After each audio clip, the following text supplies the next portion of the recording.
saying that last Ladies and gentlemen, welcome to today's episode. Yeah.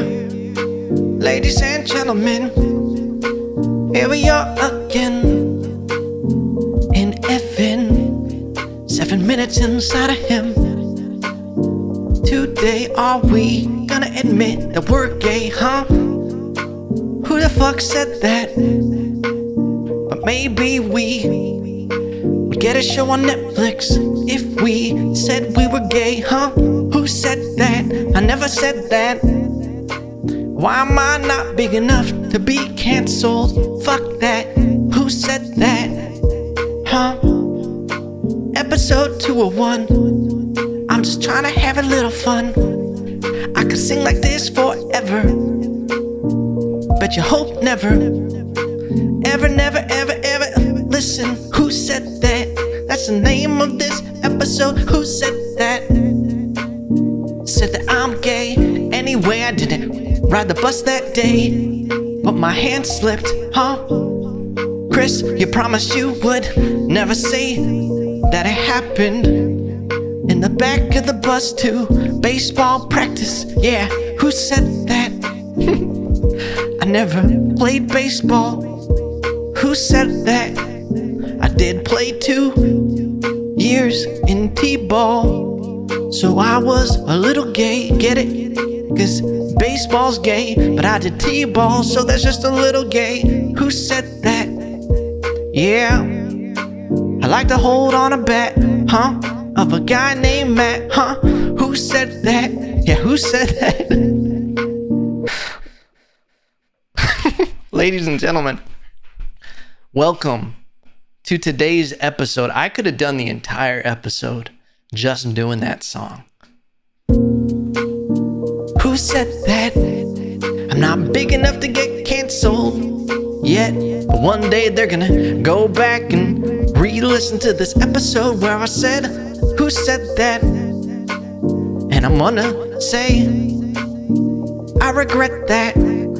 Especially the part about a bat and a guy named Matt and a guy named Chris. And I respect the sport of t-ball, even though it's kinda bullshit. They never kept score, what a fucking whore. But who said that? I was always placed as pitcher in t-ball. Fuck is that? You don't pitch shit, you're just a little bitch kid sitting in the middle of the field. Who said that? I only did it for the after game snacks. Who said that? Who said that? Ladies and gentlemen, you got comedians fucking on Patreon making you pay for shit like that. What the fuck is that? Alright, enough. Okay, we got a good thing. Let's not run it into the ground. Ladies and gentlemen, welcome to episode 201. 201. It's either the second episode or the first episode, but let me tell you what it really is, because that was confusing. It's episode 201. 201, the end of an era. The end of an era of 100 and something episodes. That's all it is. No big deal. Ladies and gentlemen, welcome to episode 201. Why? Your boy had a stroke. That's what it comes down to, okay? Sometimes words are so fucking hard for me, all right? So this is a great line of work to podcast. Hey, I fuck up words all the time and trip over them like a paraplegic. Who said that? Listen, words are hard. This is your first time on the podcast. Welcome, you're in for a doozy.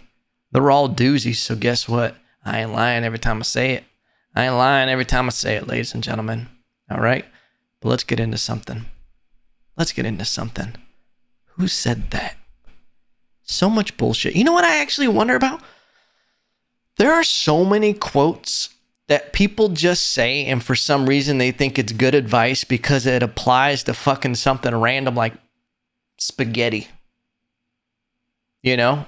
They'll be like, if you try to bend spaghetti noodles, you'll break them. But if you put them in water and slowly heat them, they'll bend however you want them. And people will just live their whole fucking life around a metaphor because it makes sense for something else. Hey, you want to make an omelet, you got to break a couple eggs. Yeah, this is my life, Craig. It's not a fucking omelet. It's not a fucking mild breakfast food, okay? It's not something I'm going down to fucking Mayflower Gardens to hang out with my grandma and her friends and getting a goddamn chili omelet. This is my life. I'm over here with real bills, all right? Got to break a couple eggs and make an omelet. Not everybody wants a fucking omelet, Craig. Bitch. Listen, I don't even know if I know it, Craig, all right? But your parents a bitch for naming you Craig. I just spit everywhere, all right? Spitting facts, all right? Ladies and gentlemen, welcome. Welcome. What are other ridiculous quotes that people say? You got to break a couple omelets. You got to break a couple omelets if you want to put something in an egg. Huh? Hey, the genie doesn't go back in the lamp. What? Now we're using Aladdin quotes to live real life? Grow the fuck up, kid. You know? I was talking to a buddy yesterday. Had coffee with a friend because I'm just a grown-up like that. And we got into the talk about motivational speakers and how ridiculous it is that there's people whose whole job is just to be a motivational speaker. They have zero substance in their life. They're just like, yeah, I just go around the fucking country and world and I just motivate people. And they all sound the same, and it's a lot of energy and up, up, up, up, up. Everybody, if you can believe, achieve, succeed, cha-ching, that's what they do. That's all they're caring about. Yeah, I'll come motivate you motherfuckers. But you want me to say some really bland shit that doesn't really mean anything? It's generic as fuck, and it's all about just hard work, believe, and dream, and you have to wish it, want it, believe it, succeed it, magnetize the secret. That's all it is. And you know what we're talking about? We're like, man, it really comes down to something simple as just working. Work hard. But people don't want that. They want something more sexy. You know, they want to really get in. They want someone to tell them the secret, you know.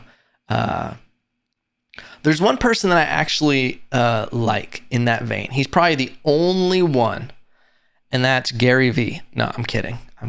Completely kidding. GaryVee, oh my God, don't even get me started again on GaryVee, okay? You want to come talk to me about living life and everything? The day that GaryVee learns how to wear a fucking beanie, he can come talk to me about life, all right? Because if I take his life advice and I want to be like GaryVee, if I end up in a blizzard, my head's fucking freezing to death, okay? Because the first thing gone is this goddamn beanie. It is a basic clothing item. You learn how to wear that first, maybe I'll listen to what you have to say about fucking eBay and NFTs and fucking Pokemon cards. If it was, I feel like it's just GaryVee you can put anything in its place, and GaryVee's like, they should have been selling it 5 years ago. I think all this shit is fucking on sale, okay? And these big places like NFL, they know about Yu-Gi-Oh cards, okay? These fucking people, they think they know, and these mainstream, dude, I've made $5,000 off of Yu-Gi-Oh cards. I've been stealing cards from my friends' kids. They come over, they leave their backpacks in the room. I steal all their Yu-Gi-Oh cards because the hustle's real and reality hurts. And I just steal Yu-Gi-Oh cards and I sell them on eBay. That's the reality of who GaryVee is. Okay? Enough with it. Enough with it, GaryVee. GaryVee is the equivalent of the dude who graduated high school that's still hanging out with like freshman and sophomore in high school. I've never seen GaryVee in the room with another grown man. I've seen GaryVee only hanging out with 13-year-olds. I'm pretty sure GaryVee knows more about tech decks than tech decks. Okay? He probably knows about all these Pokemon and Yu-Gi-Oh shit because that's all he is around his kids. He's like, no shit, did you catch Blastoise yesterday? Hell yeah, keep grinding. Keep grinding in fucking Pleasantville or whatever, Pleasant Town, wherever fucking Ash Ketchum is catching them. You know? No offense to GaryVee. But no one should wear a beanie like that unless you're sitting on a fucking college campus grass and you have a guitar and you're there to fuck. All right? Because that's who else wears beanies like that is Latin guys that are just learning how to play one John Mayer song. And they go out in a fucking campus field under a tree and they wear a beanie like that to show that they're different. Maybe they're wearing flip-flops. Listen, hey, Every guy who ever wears blue jeans and sandals, everybody, listen, that's just as bad as wearing your beanie halfway off your goddamn head. All right? Get some real shoes on. You're wacky because you wear sandals and fucking blue jeans. What do you think, you're Jerry Seinfeld? I wear a suit, but then I wear sneakers because I'm ironic. I'm Jerry Seinfeld. I had this crazy show back in the day, and it was great. I'm not knocking it. Comedians in cars getting coffee. I love it. But I just wear the suit, but then I put on Nikes because I tell my wife I got to go run to some errands.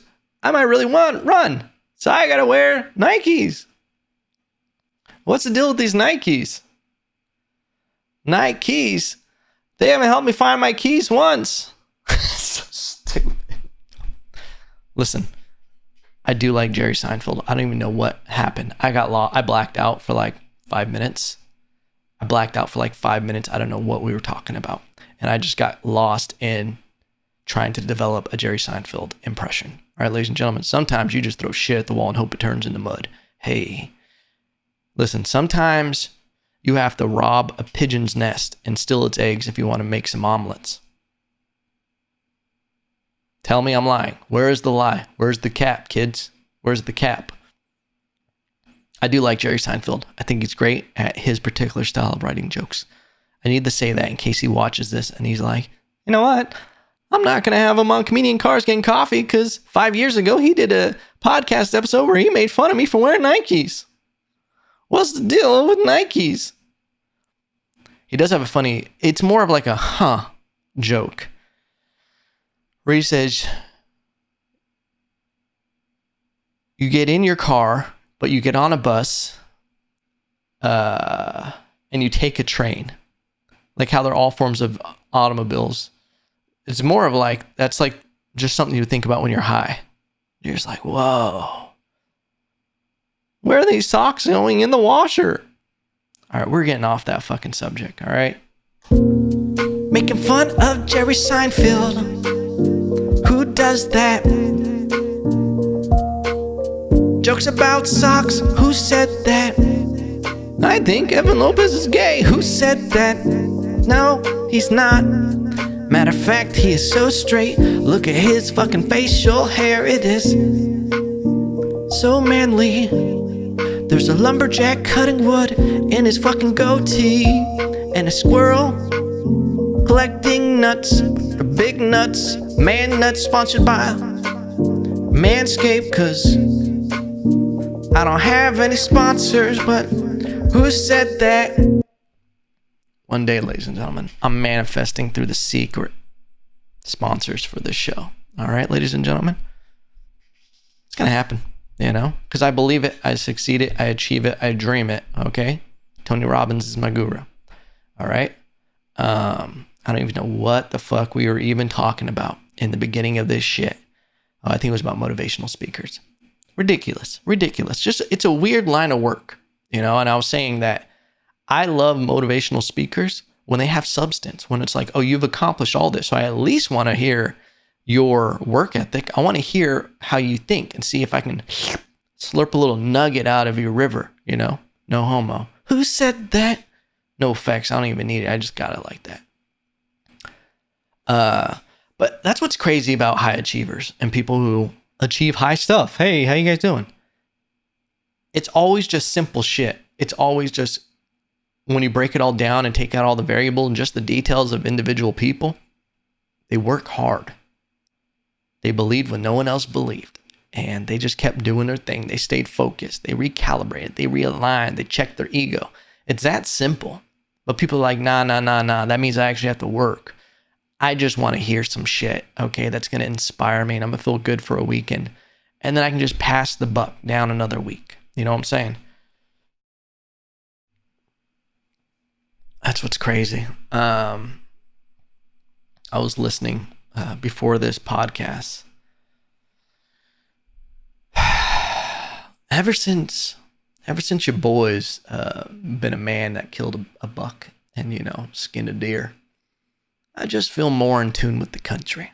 All right. And I was listening to Blake Shelton, God's Country. Dude, There is nothing that I roll my eyes at more than someone like Blake Shelton. And granted, I don't know anything about Blake Shelton's life, but I'm pretty sure that dude is a millionaire times million. All right. And this motherfucker is talking about, this is God's country. We run a plow and work from dusk till dawn, and we can, and sow grain from our lawn, and this is God's country. And he's just literally describing a lifestyle that I don't think he's ever experienced. I would love Blake Shelton to just make a song that was more realistic with who he is. He's like, I don't do any labor at all, and I just make a call and get 3 people outside of Home Depot, 'cause this is not God's country. I just feel like he ain't doing it. He ain't doing the work. All right? Or he's so far removed. You got to move on to the next level. You know what? You got to progress. There's so much more you could be talking about. And this is what I think bugs me. Is great artists progress with their age and their time, and they stay relevant by working hard and not pandering and not being lazy with it. And I'm sure the art form, he's a good singer. He works on it, but it's like, where's the substance? Yeah, this bullshit's probably selling, and the record label's happy with it because it's just numbers. And hey, you got to make the album like this and blah, blah, blah. Never going to break the mold. Granted, I don't know a lot about Blake Shelton. Maybe there's someone screaming at me right now, listening, throwing their phone out the goddamn window because I'm taking shots at Blake Shelton. I'm fired up this episode. I'm taking shots at everybody. All right? Fucking GaryVee. Fucking find me. Sell me an NFT or something. But I feel like this kind of music, when it's so pandering, it's just, there's no real, like you're thinking too much about, rather than elevating the art form that is country. Because country has some fucking great songs. All right, there's golden era of country. But I feel like now it's so repetitive, and they just say the same things. There's something about a dog. There's something about a fucking pickup. There's something about a girl. There's something about a bull, a fair, fucking grain, fishing, a river, a city boy, a hat, a white t-shirt, barbecue, supper, fixins, manners, pride, farm, country, God, guns. Do I have to go on? I feel like that's what consists of a country song. And they just have these fucking, I don't know if you ever saw the episode of South Park where they had the manatees writing Family Guy episodes, and they would just, these manatees would push balls and they would just fall into place. And that's how they designed jokes, was like what the words the manatee picked. I feel like all these words are in a fucking brainstorm, a brain cloud, whatever it's called.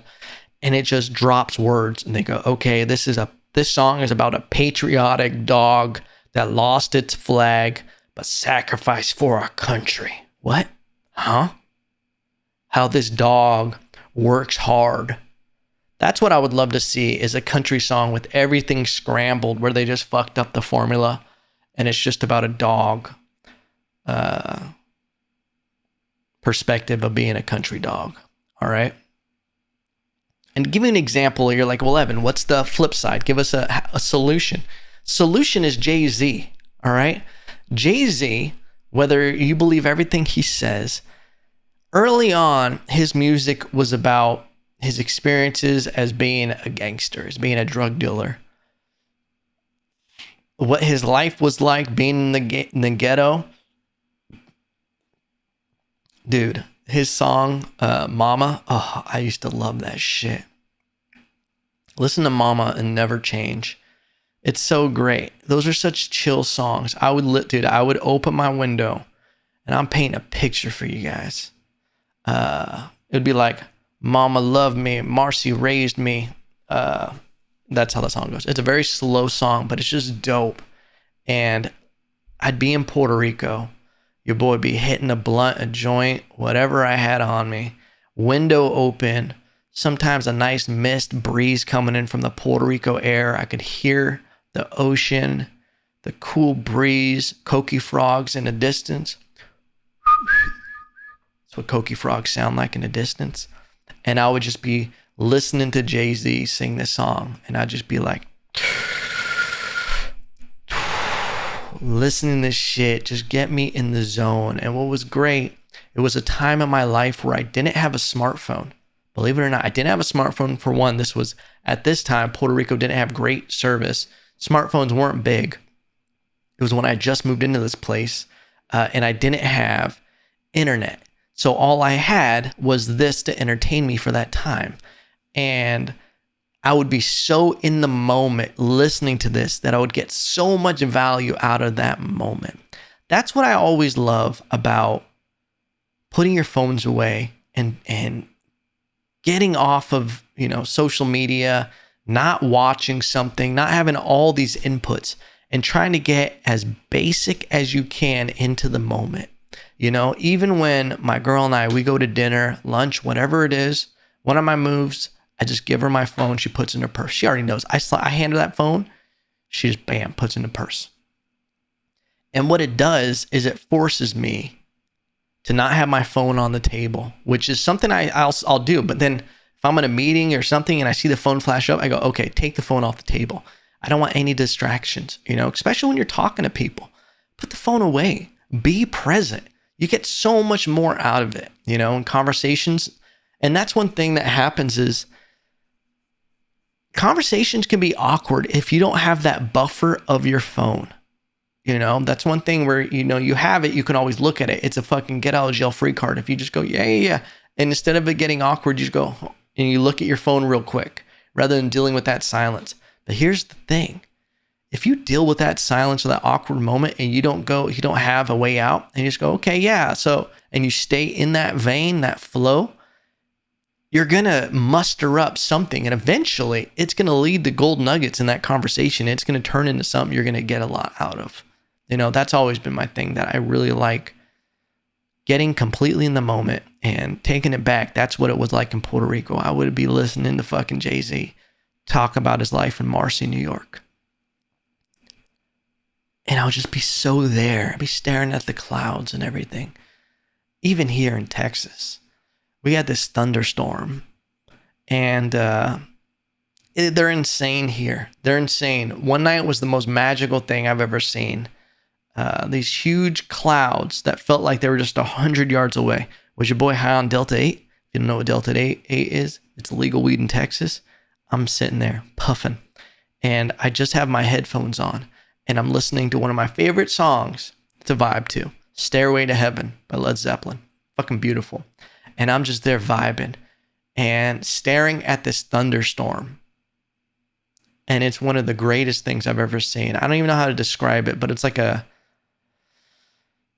you remember the scene where in Lion King where Mufasa is looking at Simba through the clouds and he's doing all that? Imagine that, but there's no Mufasa and it's just crazy lights going off. Just like, it felt like God was coming back, and it was just phenomenal to be like, this is reality. This is real. But if I had been inside and just looking at my goddamn phone, I would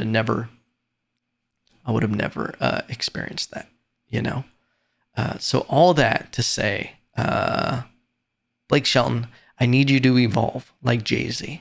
Jay-Z has gone out of the vein of rapping about what he was rapping about early on in his career to evolving and progressing and taking you from the streets to being a businessman, to being an entrepreneur, to being able to build wealth. And not only that, he's starting to build opportunities for other people. He's starting to build generational wealth, and he's trying to help as many people as he can and talking relevant about his life now. And that is credit to his longevity, where people have been so interested in Jay-Z's perspective his entire career because he progresses the entire time. I don't know much if people are still feeling the same way about Blake Shelton, but it feels like music like that gets that generic, that shit doesn't last forever. And eventually people get bored of it because they're like, okay, yeah, this is the same thing. Wash, rinse, repeat. There's not a lot of evolution going on. Speaking of that, ladies and gentlemen, transition. Are we gonna get too serious on the podcast? Who said that? Are we gonna lose a lot of listeners cause we're about to get political? Who said that? But has Biden done anything for the student loans that he said he was gonna take off 10K? Who said that? He says he didn't say that. I never said that, cause I don't even know where the fuck I'm at. Am I even president? Where the fuck's Barack at? I used to like it when the little kids would rub my hair in the pool. Who said that? Joe Biden did. Go back and watch that interview about when he would be in the pool and he would have little kids rub his leg hair and they would stand up and just stare. Who said that? Our fucking president, and all you motherfuckers voted for him. Who said that? Why did you do that? Ladies and gentlemen, listen, I don't give a shit who you voted for, but why the fuck would you vote for Joe Biden? I'm now seeing this, and this is good. This is good for a wake-up call, because a lot of people, like, you look at all this stuff of, Joe Biden was supposed to help with student loans, and he was going to forgive as much as possible, and blah, blah, blah. There was never any intention to stop student loans. There wasn't going to be all these opportunities, all this infrastructure bill and everything. It was all speculation, just like Bitcoin. Hey, how you guys doing? It's all speculation, as if, just to get people like, hey, if you guys do this, I'm going to do this. It's like, motherfucker, do it. Promise.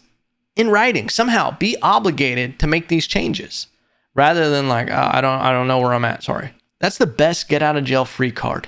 Is be like, sorry, I don't know where the fuck I'm at. So how you going to try to hold me to what I said back then? That's a different Joe. This is no mo Joe. All right. But it came out, it's becoming a big thing, and I'm starting to see a push even by younger Democrats. Now, if you think, and I have people tell me this, that they think I was upset because Trump lost or something like that, I hold it usually very close to the vest of who I vote for and everything. I voted for Jocko Willink. Okay, I wrote it in. All right. People say it's a throwaway vote. I was living in California. All right. What the fuck do you want from me? All right. I'm not going to play the game of these are two options, so I better pick the lesser of two evils. No, that's what they want. Who said that? It's fucking, that's the game. But what I didn't believe in was Biden saying all this stuff with student loans, and I'm more of a libertarian. Socially, I have some liberal beliefs. Fiscally, I have conservative beliefs, okay?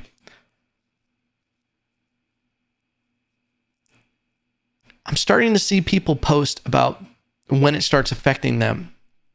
And a younger generation, they're starting to see that there is no student loans being forgiven, that there's a lot of money, a lot of promises made that aren't happening. There's not even an attempt to make it happen. And I hope this is a wake up that all of this stuff isn't good. There was a podcast recently with Joe Rogan. I'll give Joe Rogan a free bump. There you go, buddy. What's his name? Dr. Peter A. McCullough. Why do people have back-to-back C's with a little one and a big one in their name? Hey, you get one capital letter in your last name, all right? Start adding two, you're getting selfish. McCullough. Dr. Peter A. McCullough. McCullough. Anyway, I have strokes and I can't spell that good, all right? Never won a spelling bee, all right? Never won a spelling bee. But this is an important podcast to go listen to, because this is someone who's completely respected and renowned in the medical world. And he's spitting facts about vaccines and about treatment of COVID and all this stuff. And it makes you see how politically charged it is and how much the media lies. It's a great listen, and it's like pretty eye-opening. But you start realizing how easily swayed people are with their beliefs and what they think is the right thing because they trust the media and they trust politicians. I'm hoping. I don't want to start going in on, you shouldn't have done this and, blah, blah, blah. And how's everybody doing now? because I don't believe shame is a great tactic to use on people to get change. I don't want to shame people, even though I joke around on this podcast and you're like, Evan, well, you just did. I never said that. Shaming motherfuckers on the podcast. Who does that? GaryVee, I apologize to you. Nah, fuck that. Who Said That, ladies and gentlemen, by Evan Lopez, an original.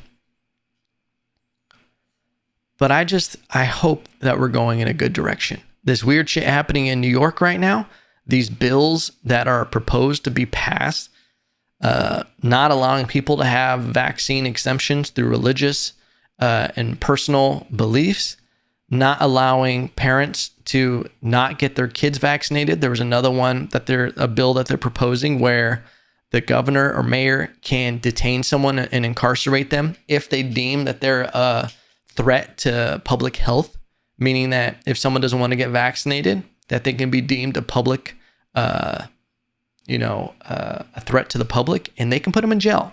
And they're trying to pass these bills. And this is some tyrannical, archaic, draconian shit. This is some commie shit going on right now in New York. And this is stuff that's happening slowly. Can you believe? That's what they say, another metaphor, come down the gullet. Listen, how do you cook lobsters? You throw them in the hot water, they're going to fight. Crabs too. But you put them in water and you slowly turn the heat up. They're not even going to realize that they're being cooked until they're dead. It's true. It's a true metaphor. All right. Because I used to cook crabs and lobsters. Okay. You put them in that hot water, they're going to fight.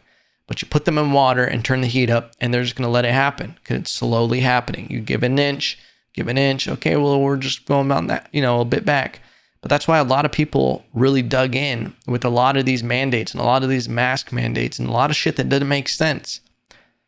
People are like, well, what's the big deal with getting vaccinated? What's the big deal? It's like, because you don't realize that where this is going. If they had came out in the beginning of the pandemic and were like, hey, if you don't want to get vaccinated, if you don't do this, we're going to put you in jail. Everybody would have went, whoa, whoa, whoa, whoa, whoa. But the line has been moved so far where everybody's like, okay, like this is just another step in that direction. Like a lot of crazy shit has just happened, It's like spoon feeding people into a system at play. It's nuts. But I hope this is a wake up. I hope with this shit with, the New York bills that they're trying to pass, I hope with, not coming through on a lot of these promises that people are, in media getting exposed, showing how ridiculous some of the things are, that you do your own research, that you take the time, that there's you can't trust in someone else to take care of you. There's a great quote by, I forgot what president it was, but it was like a society that wants to give up their liberty for safety doesn't deserve either. Or something like that. I don't know. I'm probably butchering it. Who said that? But it's so true. You can't hope that someone's going to take care of you. Australia had all those gun laws where they were like, yeah, we're taking all the guns away from our citizens. And then what happened? They took away all the guns from the citizens. And now Australia is in a communist state where they don't have, they're trying to protest and everything. And they're on crazy lockdowns and crazy government control. Literally, the Second Amendment is made to protect you from a tyrannical government. Like, this is shit that is real. We always think like life is all butterflies and, sun kiss and fucking rainbows. Peach cobblers. Sounds delicious. Can you tell your boy's hungry? But look at reality. It's an insane shit in our history. We just feel like it's not it hasn't really happened in our lives, so we don't understand. No, that won't happen. But talk to people from Cuba. Talk to people from other countries who came here, from other places that really have terrible governments in play. People have control issues. It's almost inherent. Corruption happens whenever you give up too much control to people. And that's why it is so important to make sure to always question and really put things through the old, I don't know what word I'm trying to find. You do your research. You really see if something is making sense. Is this, encroaching on civil liberties, because that's numero uno. And it's coming out a lot of stuff with vaccine mandates and all of that. You can do whatever the fuck you want to do, but everybody else should be able to do whatever the fuck they want to do. All right. And that's what I stand for. Who said that? I did. All right. And ladies and gentlemen, listen, I just want to say this was a fun episode for me. I had fun with the whole who said that. All right. I appreciate you guys listening. I say it a lot. All right. But I truly do. When I see the numbers and downloads and everything, it's great. I love it. And I love hopefully being able to give you at least a half hour, an hour a week, where you just get to have fun and be silly with me. All right. It means the world to me. Thank you. Don't forget to like, comment, subscribe. Tell a friend or two. Tell Joe Biden, because he don't know where the fuck he is. He can listen to this. And I'll see you next week. And remember, no matter what, I still love you. Who said that?